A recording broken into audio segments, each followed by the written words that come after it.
What's up? What's happening, folks? Welcome back to the channel, Sports Life and Politics TV. I'm Samuel Koppel, YouTube's #1 couch detective, and I'm here for the news. And here over the past 3 or 4 days, the United States have found themselves back in a war, and they're partnering with Israel this time. Donald Trump and Benjamin Netanyahu. Now, obviously, a lot of times this thing is even bigger than them. But let's stick to these two guys. Donald Trump recently went into Venezuela, kidnapped the president and his wife, and brought them back to America in chains. Donald Trump ran on no new wars, no new regime change wars. He ran on a lot of things that people liked. Even me, I like to hear that. We all like to hear that. I think most Americans don't want war. The people who are supporting war now are just people who are diehard MAGA supporters, diehard Trump supporters. Because even half his base at this point, they can't support this shit. Why? America's $38 trillion in debt. America is running low on money. So we have no business fighting the war, but we know America has been wanting to go to war with Iran easily since the early 90s. There has been a plan to go into Iran. First, it was Iraq, Afghanistan, Syria, Libya, I forget of Somalia. It was a few other countries. And all of those countries have been invaded, toppled. Coups have been staged. Not Iran. Why? Because Iran, number one, it is a tough, geographically, the terrain is really tough. Kind of like Afghanistan. It's tough terrain and it's hardened people. And one thing the Americans are finding out is that their missile defense program is way more advanced than we thought. We are being embarrassed on the world stage right now. 27 U.S. bases or 27 U.S. targets have been hit. And a lot of those are U.S. bases. Unprecedented. Things you have never seen before in your life. United States bases being hit? And it seemed like there's nothing they can do about it. It's unbelievable. But we're going to go over some of these clips and go through, because right now within the United States government is complete confusion. Now, obviously, they've been planning this. That's common sense. But it seems like they didn't practice to lie very well. Or they held this so close to the vest that they didn't let the right people know. Or they told a lie in a small room and it sounded good in the room. But when you told it to the public, they was like, what the hell is that? Donald Trump said we went to war because Iran was about to attack us. Anybody who believes that is an imbecile. Well, let's take a look at these clips. Let's get into some of these clips. Time ago, Secretary of State Marco Rubio in Dubai. No one there was hurt.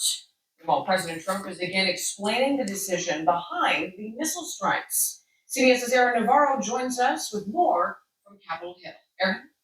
President Trump took questions today for the first time on camera about why the U.S. launched its war against Iran. He said it had to be done and claimed they were planning to strike first. As strikes continue to rock Iran's capital city, President Trump defended his decision to use military force. If we didn't do what we're doing right now, you would have had a nuclear war and they would have taken out many countries, because you know what? That's so ridiculous. And it's like, it gives me so much more respect for George W. Bush. I thought I would never say that to Dick Cheney. At least they sold the lie. Hey, man, it was yellow cake. They went to the UN Council. They was on every TV channel selling it. They sold it as best they could. But this man just gets on TV and tell bold-faced lies. In no way, shape, or form was Iran about to attack somebody with a nuclear weapon, because they don't even have nukes. What the hell is he talking about? Yes, they enriching uranium, but they ain't built no bombs. North Korea got nukes. India got nukes. China got nukes. Russia got nukes. Great Britain got nukes. You can go on and on about all these different countries who got nukes, and ain't nobody talking about launching them. You just getting on TV saying anything. They're sick people. In the Oval Office Tuesday, the president also pushed back on Secretary of State Marco Rubio's remarks that the U.S. got involved because Israel was planning the strike, treating retaliation from Iran. Based on the way the negotiation was going, I think they were going to attack first. And I didn't want that to happen. And let me say this. 2 times in a row in the last year, the United States was in negotiation with Iran and attacked them both times. So basically, they can't trust America at all at this point. How you in negotiation 2 times and you sneak attack me? How? It's so conniving. Look, I'm with the troops in the country with the people, but the government is they out of control, dog. This is outrageous for him to say some shit like that. So if anything, I might have forced Israel's hand. Israel sent Ridiculous. 11 on Tuesday as the war widened and Iran launched retaliatory strikes across the region, including a hit on the U.S. Embassy in Saudi Arabia. The State Department urged Americans in 14 countries across the Middle. And look. Let me look at this. Now, as you can see right here, this is Iraq. Over here is Afghanistan. Down here is Pakistan. But you can see Iraq and Afghanistan. Iran is wedged in between those two. So the goal was when we first went to war with Iraq and Afghanistan, we crushed them. George W. Bush get on the ship. He said mission accomplished. Then next was Iran. What happened? He said George W. Bush said mission accomplished, and the IED started going off days after that. Before you know it, we was in a very long, almost 10-year war, and then we was in the longest war in the history of the United States of America in Afghanistan. And in Afghanistan, that's another look. We overthrew Iran's government in the 50s. America and the British, because they didn't like how the oil was, how the president of Iran, how he was, he wanted to keep his own oil and sell it himself, and he didn't want to hand out deals, so they overthrew that government. And what did we get? We get a more hardened Iran. We ended up getting a supreme leader. We ended up getting the RIGC. We ended up getting all these things that made Iran even twice as hard to deal with. And if you're Iran, why would you want to deal with somebody who just overthrow your government? Why? For what? East to get out if they can. We're going to unleash Cheng on these people over the next few hours and days. You're going to really begin to perceive a change in the scope and in the intensity of these attacks. Here on Capitol Hill with Secretary Rubio, Defense Secretary Pete Hegseth, and others, briefing all members of Congress, Democrats wanted answers on the administration's justification for war and its endgame.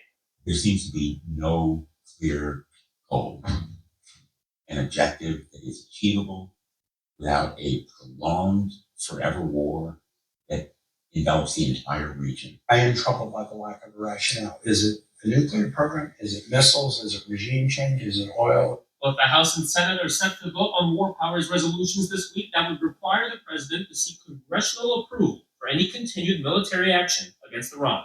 Today, senior White House officials claim the Iranians used delay tactics in their nuclear negotiations with the U.S., and that led to a breakdown in talks. They also warned that a larger-scale attack on Iran from the U.S. could be coming imminently. On Capitol Hill, Aaron Navarro, CBS News, Chicago. And let me say this. Look, I'm not a Biden fan, Kamala, none of them people.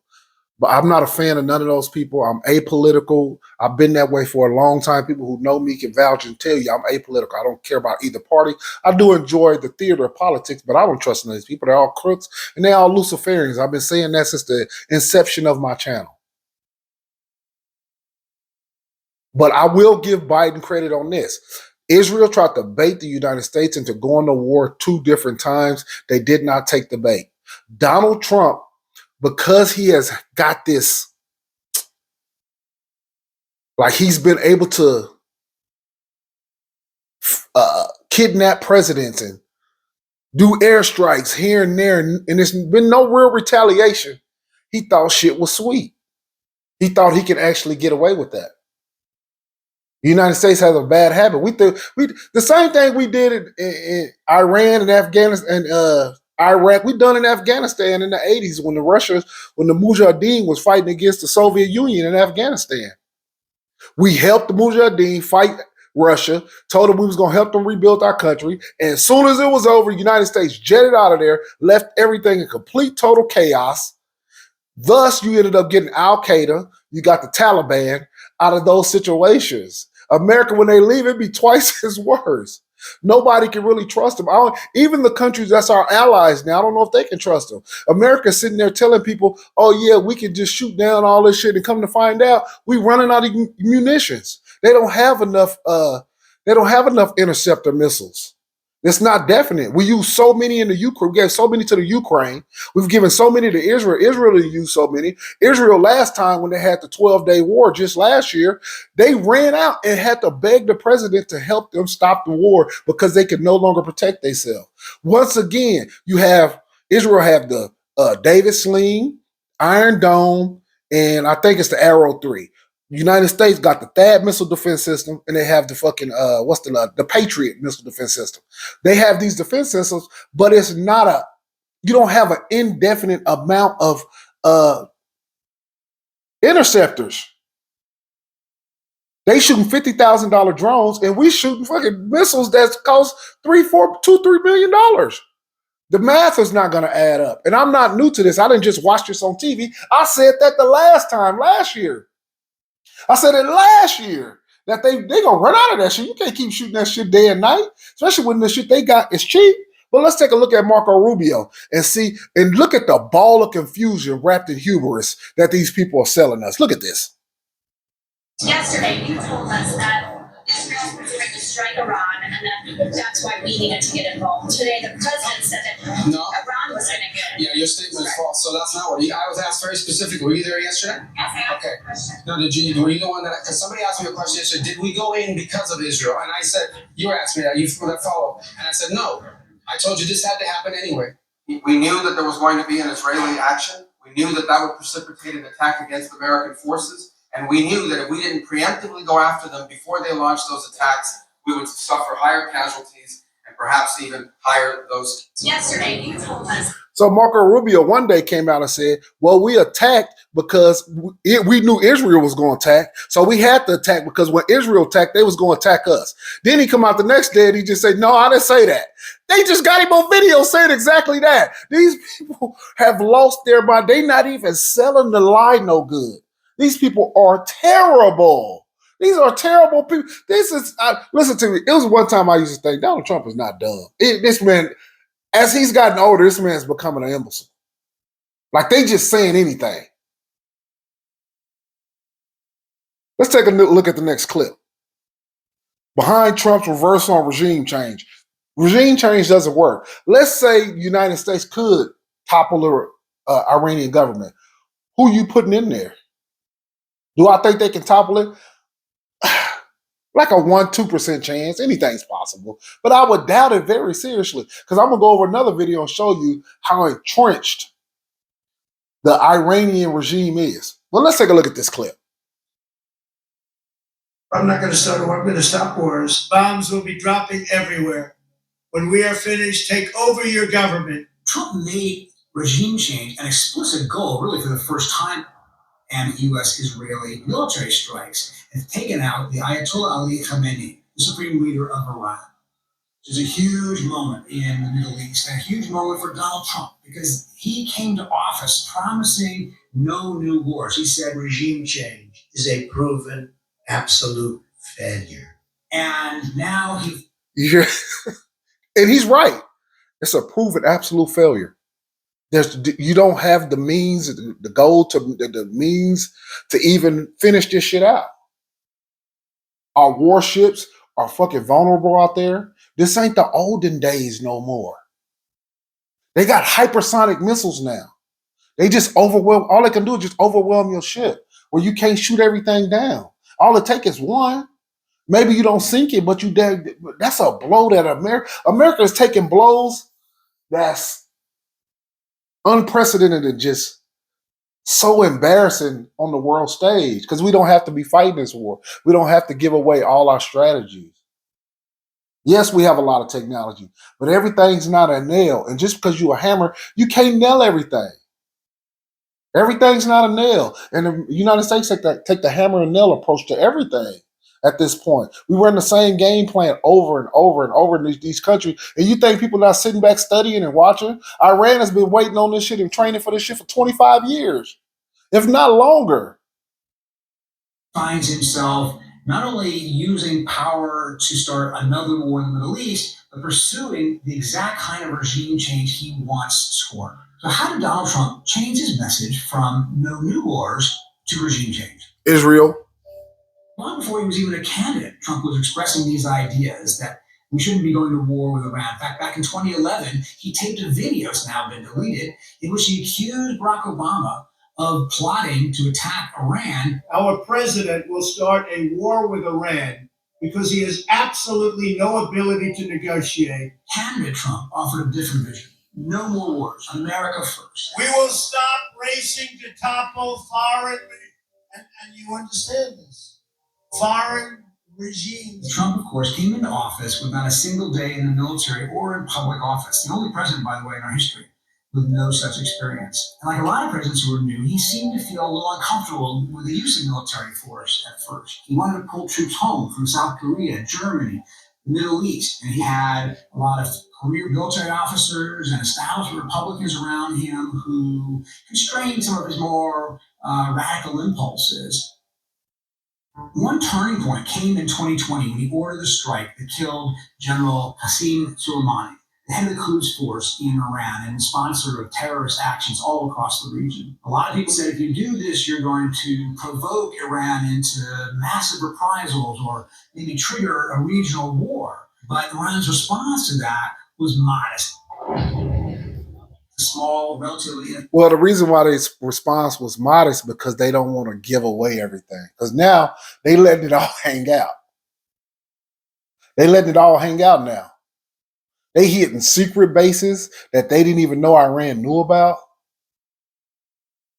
They using Chinese radar systems that's unhackable. We done stepped into some quicksand, it looked like. They better hope, because what we don't know is how much munitions Iran have. But we do know they have a lot of drones. How do we know that? Because they gave Russia at least 57,000 drones. Because we know Russia used 57,000 drones in the Ukraine war. That's a fact. We know that. So if you're able to give away 57,000, at the bare minimum, you got 57,000. And that's the bare minimum. So we thinking probably more of 100,000. And they can produce them drones really fast in small areas. They don't need no big warehouses and big factories. So and Iran is huge. So that's going to be a problem. Even if you take out all the launchers, which you can't take out all the launchers, but if you take out most of the launchers, for the ballistic missiles and the hypersonic missiles and all that shit. If you could take those out, you still have to deal with those drones. And them drones have been devastating. We're going to go over that in some other clips. Actual missile attack. And what Trump took from that was, aha, I can use military force and there won't be those dire consequences. Hubris. In return, he has a team of like-minded true believers who are encouraging rather than discouraging him from taking more ambitious leaps, let's say, to remap the world. This is the 9th military operation of his second term. That's a rather extraordinary record for a guy who said he wanted to get rid of wars. The death of Khamenei will make Trump look tough, at least in the short term. The question is what happens after that. It's easy to topple a regime. It's a lot harder to replace it with something that is more democratic in a country that hasn't seen democracy in action for decades. So, as you can see, total reversal. But that's like pride, and that's just like overconfidence. That's why I keep using the word hubris. It's like he truly believes now that he's untouchable now. That's not the case because we being touched. Now, is the United States pounding the hell out of Iran? Absolutely. And then some people might say, hey, man, this whole thing is just a distraction from the Epstein file. Yeah, part of it. But when you know the history of the United States, you know that they've been wanting to go into Iran for a very long time. And we just bombed them over the last maybe 9 months ago. Well, almost a year now at this point. Let's take a look at this. The president promised to keep the United States out of foreign wars, but at this point, no modern president has ordered more military strikes against more countries than Donald Trump. And I have to tell you, George, as I spoke to the president, he sounded to me like a president who feels invincible. He talked about the military strike he ordered last summer against the nuclear program in Iran. He talked about the operation to take out Nicolas Maduro in Venezuela and what he sees as a wildly successful attack now underway against Iran. He told me, quote, "Nobody could have done this but me, and you know that." In fact, George, he suggested that the success in Venezuela made him less likely to accept concessions in Iran that were offered in the final round of talks. He told me that a year ago he would have accepted what the Iranians offered, but, quote, "we have become spoiled." The president There it is. has a lot of clarity on what comes next. No, he told me that he had been in touch with one member of the regime. He wouldn't say who it was, one surviving member. He suggested that before the strikes, he had identified possible candidates within the Iranian government who could take over the way Delcy Rodriguez did after Maduro was taken out in Venezuela. But he said the attack was so successful, it knocked out most of the candidates. It's not going to be anybody that we were thinking of because they are all dead. Second or third place is dead. As for how... So you had candidates in mind that you wanted to replace the supreme leader of Iran, but you killed them. That's the most asinine thing I've ever heard. Just so ridiculous. I mean, that's how you know this thing. They've been wanting to do it, but just because you come up with a plan, that don't mean it's a great plan. Just because you have a strategy, that doesn't make it a great strategy. I don't know what the hell. That sounded so wild to me. long this is going to go on. He said it could be he said he was planning for 4 or 5 weeks. Could be longer, could be shorter. And it's 4 or 5 weeks, y'all. Who starts a war and put a 4 or 5 week limit on it? Do you know why they put a 4 or 5 week limit on that war? Because they know we don't have the munitions to stop all of these drones and bombs and ballistic missiles and hypersonic missiles. They don't have the interceptors for it. Because you listen to me. You need interceptors in Israel. That's first. You need interceptors in Saudi Arabia. That's second. You need interceptors in Jordan. That's probably third. You need interceptors in the United Arab Emirates. You need interceptors in Dubai, Abu Dhabi, which is part of that, which is part of the United Arab Emirates. You need interceptors up and down the Gulf. I don't think people understand how many interceptors that is at $3 or $4 million a piece. The money's not going to add up after a while. And not only that, not just the money, these things aren't easy to build. They're not fast builds. It's not like you got an assembly line and you're putting together a Model T Ford and we didn't figure it out. No, that shit is complex and it takes a lot of time. So they are in a hell of a predicament right now. A hell of a predicament. Let's take a look at this. It says Iran winning war. Arabs just days away from running out of munitions. This is something that happened the last time. That's how I knew this time they was going to run out because they didn't have enough last time. But the thing is, they don't know how many missiles Iran have.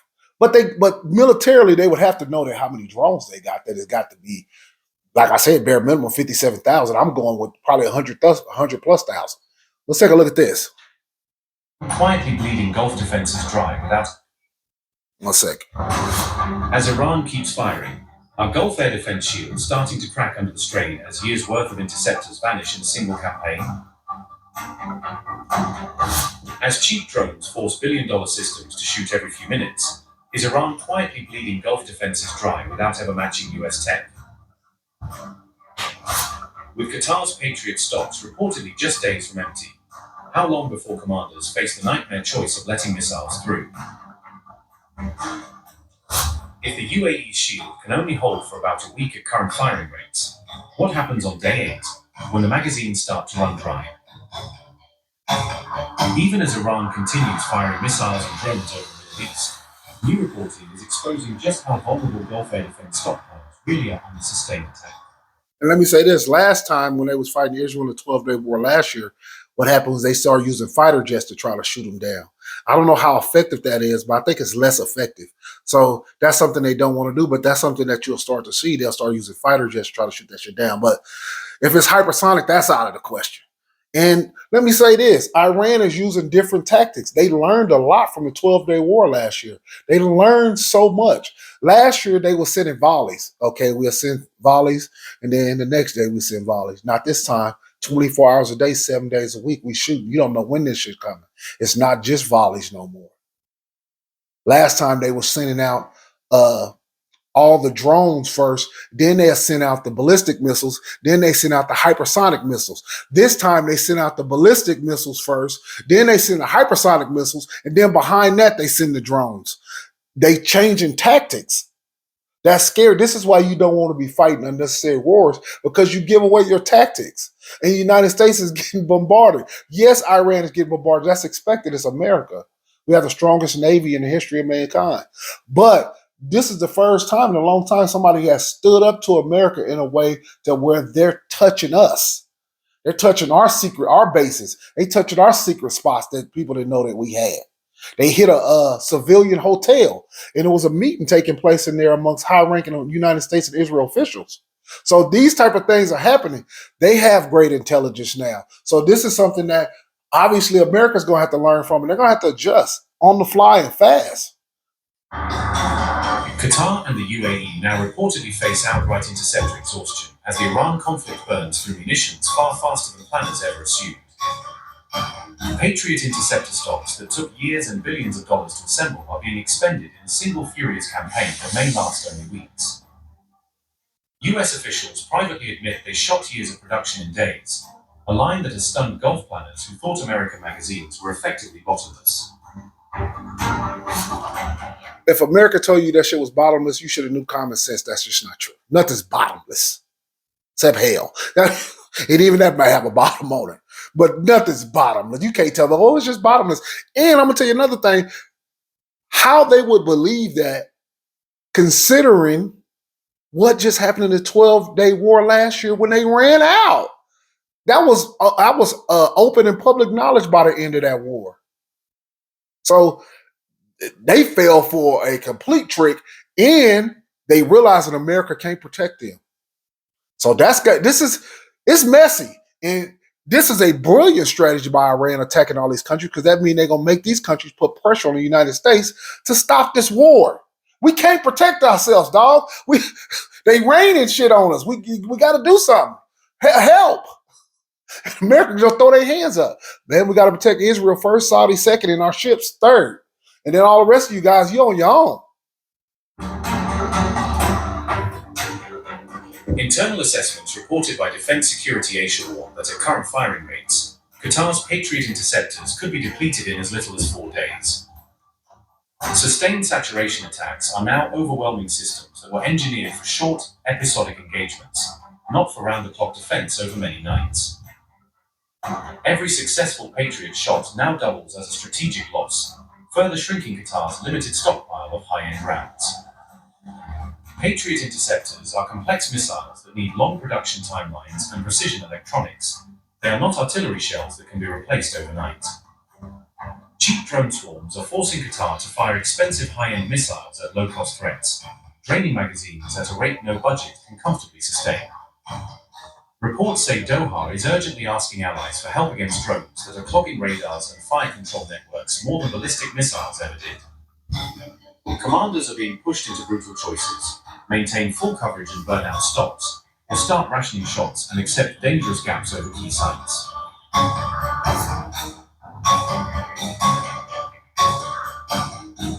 The UAE's roughly 1 week horizon of interception. Let me say this. If they publicly saying they got 7 days left, they might have 3 or 4.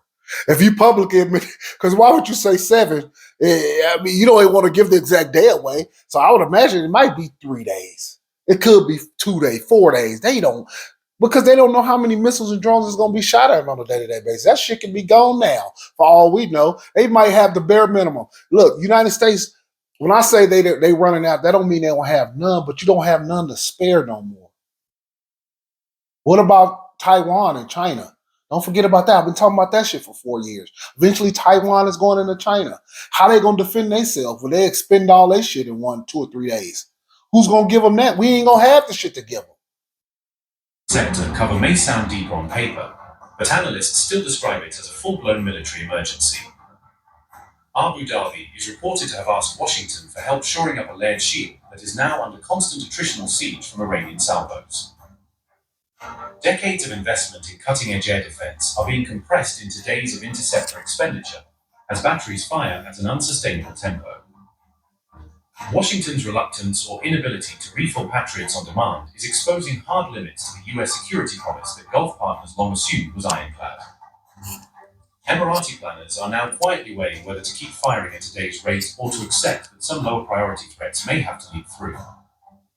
Scarcity is forcing new internal... Hey, they already leaking through. They already leaking through. Facts. About which radars light up, which tracks get engaged, and which incoming threats are simply watched and logged. Analysts warn that visible depletion of interceptor stocks could tempt adversaries to push even harder, gambling that the Gulf shield is thinning by the hour.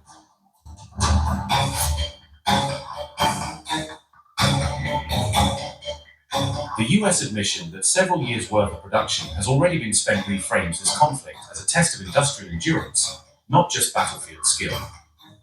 Industrial throughput, rather than tactics or technology alone, is increasingly what will decide who can keep intercepting incoming fire the longest. Patriot-class missiles require complex assembly, precision guidance hardware, and rigorous quality control, all of which slow any attempt to ramp output. Defense production lines cannot just be surged by political speeches or emergency funding. They need time, suppliers, and specialized workers to expand. Delays and partial refusals on rapid resupply show Washington is now triaging scarce stocks globally between Ukraine, the Gulf, and its own war plans. The US defense industrial base itself has become a strategic choke point in this missile war, limiting how long allies can lean on American interceptors. Even the most willing policy cannot conjure Patriot rounds out of thin air once years of output have been launched in the space of several days. Gulf air defenses still boast impressive kill rates on paper, but sheer percentage success is no longer the decisive metric in this phase of the war. The key question now is whether these systems can keep firing at scale next week and the week after, Nope. or whether empty launches will appear on the front line. Yep. In this phase of the Iran conflict, it may be stockpiles rather than radars that ultimately decide the war. Whoever runs dry first loses the shield. And like I said before, man, they in a world of hurt right now. A world of hurt. And the United States has no business fighting in this war. It seems like somebody's trying to collapse this country. Let's take a look at this right quick before I even go to this next video of how they have people stuck across the world not being able to move. Let's take a look at this. This is why the United States has no business fighting in this war. Take a look at this, y'all. National debt clock. And as you can see up in the far left corner, $38 trillion in debt. They're never coming out of this debt. If you ever want to know if a politician is real and that you should be supporting them, when he start talking about that shit in that left-hand corner at the top, then that might be the right guy. Not just talking about it, but when he get in office and he start tackling that shit. But they're never going to tackle that. They're going to flip that, crush that, and they're going to come up with a new system, which it'll be digital currency. And that's a video I got planned for another day. But there is a big thing going on with AI that's happening that the United States wants to, use where there's no checks and balances. But I'll say that for another day, sometime this week. But let's take a look at this video, you guys. Why Iran's power structure makes the government hard to throw out. Like it makes it hard to stage a coup. It makes it hard to do regime change with this. Let's take a look at this clip. My bad. Get the volume up. The long-serving supreme leader But the regime is still operating as designed. Its governing structure is unlike any other political system in the world. Unlike Iraq or Syria, where taking down the head of the regime made the whole system collapse, Iran is structured for longevity. The Iranian political system is not a one-man show. It is a system. President Trump told the Iranian people to Take over your government. It will be yours to take. That right there made me want to make another video. When I was watching, because I'm sitting back watching. The name of my channel is Sports Life and Politics TV. So everything to me is political, and obviously this is the main politics. This is the biggest show on earth. He said he wanted the people of Iran to rise up and take their country back. I immediately realized they don't have a plan to really do regime change. How in the hell are you going to tell Iranian people to stay, to wake up and take their country back? And you can't even protect your military bases. Are you kidding me? You can't even protect your allies in the Gulf. Are you serious? He's just saying anything. Donald Trump has lost it. And I tell people all the time, in politics, you only have two choices, Republican or Democrat. I'm sorry, three. Republican, Democrat, or you just don't, you sit out. You sit back and just watch your shit go down with a small evening cocktail. That's what I chose to do like 15, 20 years ago. Like, this politics, all these people wicked. They pedophiles. They love children. All these people, man, they ain't no good. And they all controlled by people at the top. By these particular families. Some people call them Illuminati. You got the Jesuits. You got the Freemasons. All of them Luciferians in the end. But the man just told them people to rise up and take your country back. Well, what are you doing? You're supposed to be doing a regime change. Put the boots on the ground. But America is not going to put boots on the ground. That would be an unmitigated disaster like never before. We can barely get out of Iraq, and it took us 20 years to get out of Afghanistan. Iran is 10 times stronger than both them countries, so how long you think that's going to take? But that's more complicated than it sounds. Effectuating regime change in Iran will depend on big structural change, or even collapse. Here's how Iran built its government to sustain attack. While the supreme leader is the most powerful person in the Islamic Republic, Fair use, fair use. the constitution also distributes Let me say that. Fair use, all these videos, fair use, fair use. power throughout different layers of government so it's not centralized. The supreme leader appoints the head of the judiciary and oversees the president, who's elected by the people, as are members of parliament. And candidates for office have to be approved by the Guardian Council. This 12-person body is run by half religious leaders appointed by the supreme leader and half scholars appointed by the judiciary and approved by the parliament. They have a lot of power and can help veto any of the parliament's legislation. Now, when that happens, another body steps in, the Expediency Council. They help settle disputes between parliament and the Guardian Council, but their main role is to advise the supreme leader, who also selects the members of the council. The Islamic Republic is a hybrid political system born out of a revolution. That's why it has so many power centers, because the revolutionaries preserved some of the institutions of the monarchy, but because they didn't trust them, they created parallel institutions. One of those crucial institutions is the Assembly of Experts. These members are elected to 8-year terms, and candidates also have to be approved by the Guardian Council. It's this group comprised of 88 male clerics who are supposed to be responsible for overseeing the supreme leader. It's completely lost its value as an oversight mechanism and became a rubber stamp mechanism just to praise the supreme leader. While he's appointed to serve for life, the Constitution gives the Assembly of Experts the power to get rid of him if he's incapable of performing his legal responsibilities. And let me say this, the United States killed the supreme leader. Man was 86 years old. I mean, he was walking dead already anyway. So that, look, it has its effect, but that's not going to slow them down. They know people are going to die within their leadership when America attacks. That's part of it. You think they wasn't prepared or haven't had these strategies to talk about, hey, man, some of us going to die. No, some of us not going to make it. That's a fact. They know that's part of the game because America's done this before. They done this in Iraq. They done this in Afghanistan. They just kidnapped the man out of his home while he was watching Netflix out of Venezuela and brought him back to the United States and publicly strolled through the street like it was ancient Rome. So the playbook has been ran. Abilities or becomes deficient. If he is removed or if he dies, it's the experts who choose the next supreme leader as soon as possible. Meanwhile, a three-person group of the president, head of the judiciary, and one of the legal scholars on the Guardian Council, selected by the Expediency Council, take the supreme leader's place. This entire system was designed for the supreme leader to be replaceable and for the regime to function without one, but it's still an incredibly powerful position. The supreme leader commands the regular army charged with defending the country and the IRGC, which is in charge of defending the regime, its missile arsenals, and Iran's regional proxies. Iran is one of the only countries that has two armies, because the army of the time of the Shah, which was trained by the United States, was not trusted by the revolutionaries, and therefore they created the Revolutionary Guards as a force loyal to the revolutionary system.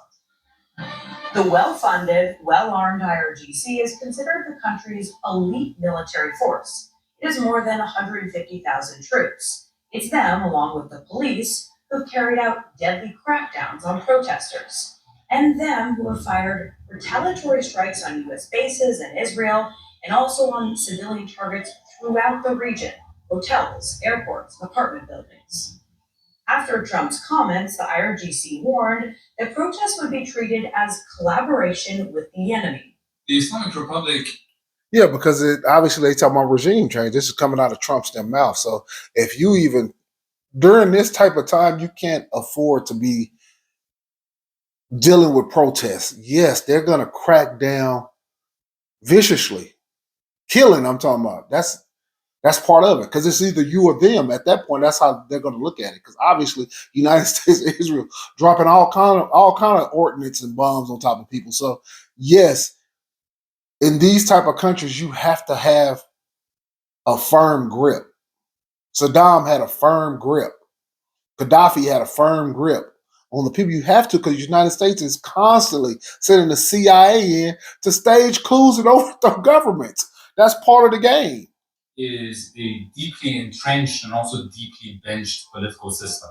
In order for it to be able to completely lose its control over the Iranian society, the US would have to basically dismantle the Revolutionary Guards. Yes, they would have to dismantle the Revolutionary Guard.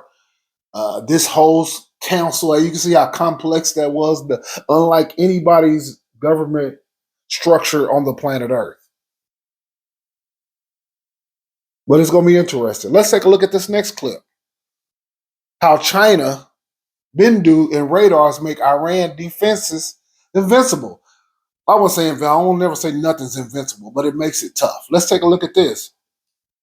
But the Chinese system is something quite different, because what you have is the Chinese have provided the Iranians with long-range surveillance radar, the YLC-8B. Now, this is a very long-range radar, but its importance is this. It can detect stealth fighters up to a range of 700 kilometers, proven. It is quite clear that it has this capacity, and because it works at a very low frequency of radar emissions, it can pick up the shape change or the other elements of stealth. So this is one aspect, the radar. Secondly, they have, and the most important, unseen. Let me say this. He said that now the Chinese, probably the Russians too, now the Iranians is able to pick up stealth. Now, the Iranians don't have probably the air defenses to shoot down the stealth, but they have the capability of seeing it. And that's huge. That you run these stealth planes so much. I think that's been a long time coming, because I remember in Kosovo, if I'm not mistaken, it was Kosovo, that one of the stealth, it might have been a B-52 that got shot down.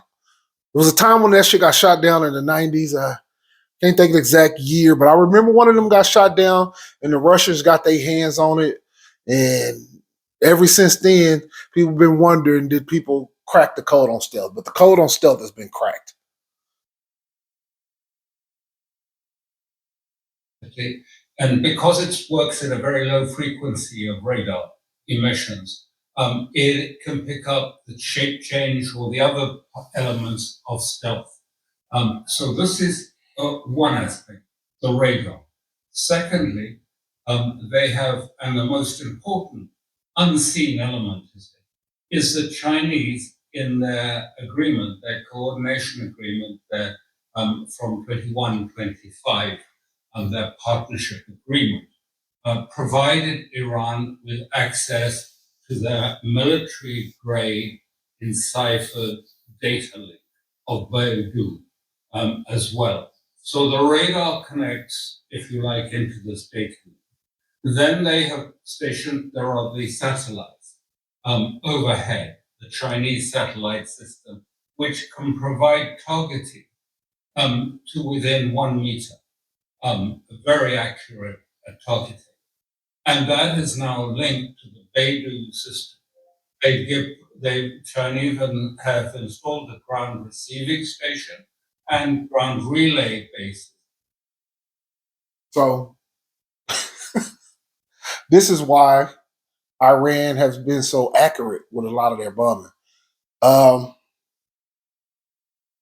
want to take a look at this. Before I go to this Iran war satellite damage assessment of U.S. military bases, which will be the last video, I want to take a look at this.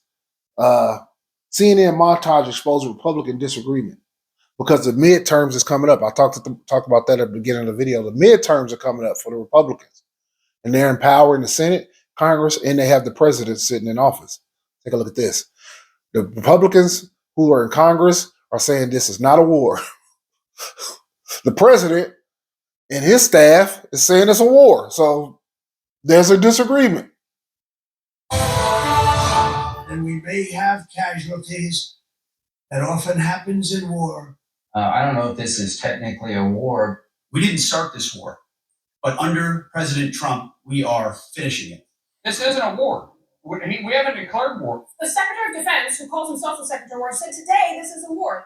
We set the terms of this war from start to finish. Nobody should classify this as war. It is combat operations. War is hell and always will be. Strategic strikes are not war. I guess they're. It's a lot of confusion. It's really not confusion. It's just that they don't want to, like I said, hey, man, you can get swept out of there coming up in these midterms. That's what you don't want. Take a look at this last video. Iran war, a satellite damage assessment of U.S. military bases. They have been extremely accurate. I remember when the Gulf War happened, and then the second time we went to Iraq, precision weapons was a really big thing because you don't want to kill too many civilians. And the days of America holding the grip on precision weaponry is over. Other countries got it too. Let's take a look. Qatar saying an Iranian ballistic missile has struck Al Udeid Air Base in Qatar. That is the largest military installation for the United States in the entire Middle East. And it comes as a new CNN investigation is now looking specifically at the American targets hit so far by Iranian strikes, every single one of them. Tamara Koglawi is out front. Satellite imagery showing the extent of the damage to U.S. military facilities across Gulf Arab countries is starting to emerge, part of Iran's furious response to an Israeli-American campaign that decimated its leadership. At least 9 U.S. military positions have been hit in less than 48 hours. These are relatively close targets. They're much nearer to Iran than its usual target, Israel. That proximity may give Iran's missiles and drones a better chance of hitting their targets. This is the port of Shuaibah, where just after 9 a.m. on Sunday morning, an Iranian strike set a makeshift U.S. operations center at the civilian port ablaze. And let me give my opinion on something right quick. I think the reason why they're attacking that so profusely, because they don't want them along that coastline of that Gulf to have the munitions to shoot down when they're really ready to attack Israel. Because when they really bombard Israel, they don't want the UAE. They don't want Jordan. They don't want Saudi Arabia. They don't want none of them countries help shoot down nothing. You exhaust everything you got. So you just sit back and watch this shit go down and pray we don't bomb you. So that's why I say Iran's strategy has been impressive. It's been so impressive that you even hear Americans say, wow. I'm talking about from military brass, like we wasn't expecting this. We've been caught off guard on some of these things. 6 American service members were killed in the attack. You can see smoke rising from the fire. The blown out 3-wide trailer blackens on the inside. There are few signs of fortification. In another attack, a drone, this appears to be the Arash-2, crashes into U.S. positions in Camp Buehring. The building severely damaged. American helicopters parked inside the base were nearly hit. In Bahrain, a Shahid attack drone flies into the base that hosts the U.S. Navy's 5th Fleet, one of the largest American naval formations in the world. Wow. It looks alarmingly defenseless. The drone hits one satellite communication terminal, clearly seen here. But the scale of the damage is more obvious here, warehouses and other buildings damaged, and another satellite communication terminal destroyed in a separate attack. We see this pattern of targeting throughout the region. At least 5 satellite communication terminals were destroyed. It points to a possible Iranian effort to cut US bases off from the outside world. Iran used an unprecedented barrage of missiles and drones. US Patriot missiles and other multi-billion-dollar air defense systems shot most of these out of the sky. But the ones that got through were enough to puncture the veil of security around oil-rich Gulf Arab states and the heart of America's security infrastructure in the Middle East. Now, the question is just how long can Iran sustain these attacks? That depends on how big their stockpiles of missiles and drones are, which is currently unknown. And really, Aaron, it comes down to how quickly can the US and Israel achieve their stated objective of obliterating the missiles. Until that happens, Iran has made it clear that in the aftermath of the killing of Ayatollah Khamenei, it plans to sow as much chaos as possible to US interests in the Middle East and beyond. At the very top of the program, I mentioned the strike on Al Udeid that we are understanding has just happened, and that was from we understand a ballistic missile from Iran. What's the significance of that? Given that you've been there so much, but that this is the single largest military base in the region. Well, the Qatari government has the obligation, in concert with the United States, agreements in place to protect the airspace. Wow, that was mighty white of him. Did you just hear that shit? That they supposed to protect that shit. That's your base. We get our shit, we get our military shit from you. What are you talking about? We supposed to protect that. We barely protected us. We can't protect ourselves. We can't protect ourselves. That was the whitest shit. Boy, I tell you, this is why the Middle East countries, this is why Iran's strategy is so good. Did you just hear that? He just threw them people under the bus on national TV, on international TV. I'm sorry. Let's listen to that one more time. That was mighty white of him. Missile from Iran. What's the significance of that? Given that you've been there so much, but that this is the single largest military base in the region. Well, the Qatari government has the obligation, in concert with the United States, agreements in place to protect the airspace.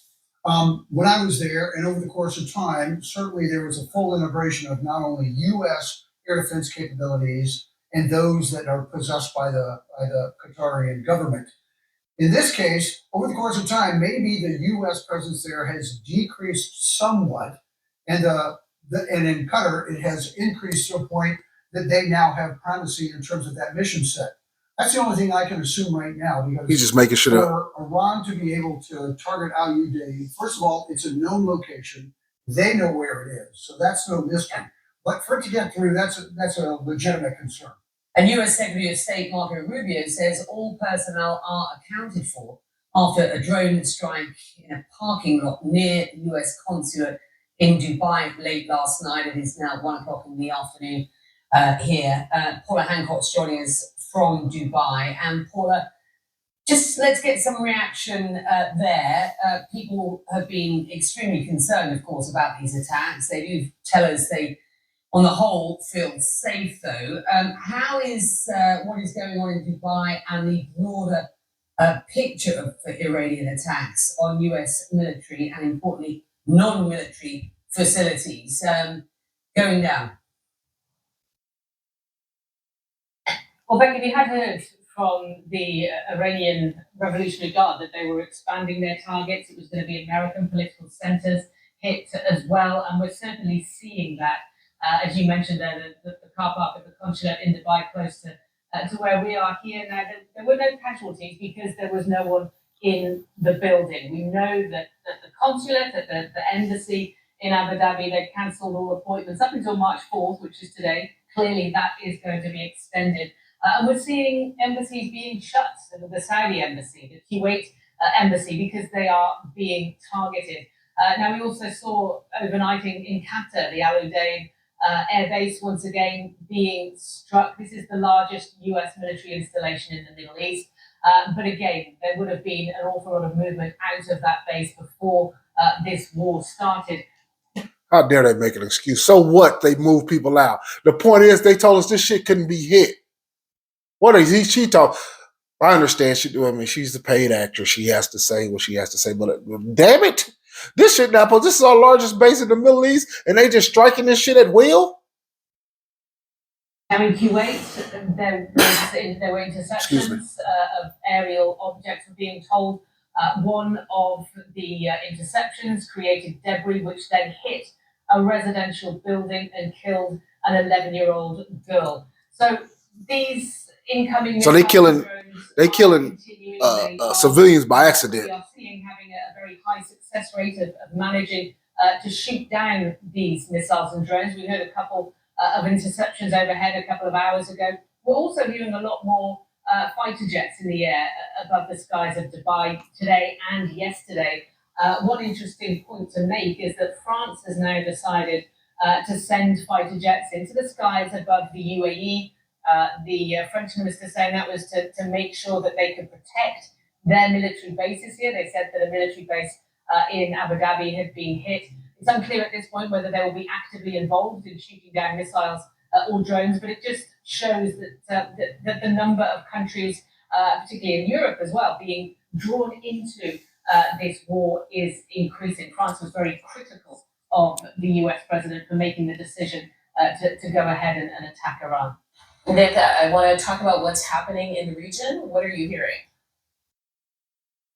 Yeah, in Saudi Arabia, here in Riyadh specifically, the US Embassy State Department has authorized non-emergency staff to be able to leave